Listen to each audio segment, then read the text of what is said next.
நடிகர் நடிகைக்கு 2024ஆம் ஆண்டு பொக்கிஷமான வருடமாகிவிட்டது. அப்படி இந்த வருடத்தில் வெற்றி படங்களை கொடுத்ததால் காற்றுள்ள போதே தூற்றிக்கொள் வேண்டும் என்று தங்களின் சம்பளத்தை 5 புது ஹீரோக்கள் அதிகப்படுத்தி இருக்கின்றனர்.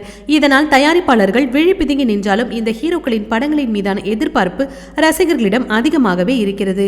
கடந்த 9ஆம் தேதி ஐஸ்வர்யா ரஜினிகாந்த் இயக்கத்தில் சூப்பர் ஸ்டார் ரஜினிகாந்த் மொய்தீன் பாய் என்ற கதாபாத்திரத்தில் நடித்து அசத்திய படம் தான் லால் சலாம்.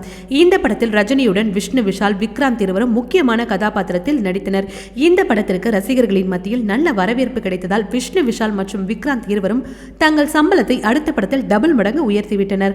லால் சலாம் படத்திற்கு விஷ்ணு விஷால் 4 கோடி சம்பளம் வாங்கினார். ஆனால் அவர் அடுத்து கமிட் ஆகி இருக்கும் படத்திற்கு 7 கோடி சம்பளம் கேட்கிறார். அதேபோல்தான் விக்ராந்த் லால் சலாம் படத்திற்கு 70 லட்சம் சம்பளம் வாங்கினார். அடுத்த படத்தில் அவருடைய சம்பளம் 1.5 கோடியாம். இவர்களைப் போலவே குட் நைட் படத்தின் நாயகன் மணிகண்டனின் லவ்வர் படம் லால் சலாம் திரைப்படம் ரிலீஸ் ஆன அதே தேதியில் வெளியானது. இந்த படத்திற்கும் ரசிகர்கள் அமோக வரவேற்பு கொடுத்துக் கொண்டிருக்கின்றனர். மல்டி டேலண்டரான மணிகண்டன் லவ்வர் படத்திற்கு பிறகு அடுத்த படத்தில் தன்னுடைய சம்பளத்தை 2 கோடிக்கு உயர்த்தியிருக்கிறார். மேலும் ஹரிஷ் கல்யாண் பார்க்கிங் படத்தில் 2.5 கோடி சம்பளம் வாங்கினார். அடுத்த படத்தில் இவருடைய சம்பளம் 4 கோடியாம். மேலும் பிக் பாஸ் புகழ் கவின் டாடா படத்திற்கு பிறகு 2 கோடி சம்பளம் கேட்கிறார். இவ்வாறு இந்த 5 நடிகர்களும் தொடர்ந்து ஹிட் படங்களை கொடுத்து 2024இல் சரசரவென தங்களது சம்பளத்தை உயர்த்தி கொண்டிருக்கின்றனர். ஓகே வீவர்ஸ், இது போல சினிமா செய்திகளை நீங்கள் உடனுக்குடன் பார்க்க மறக்காம சினி டைம்ஸ் சேனலை சப்ஸ்கிரைப் பண்ணுங்க.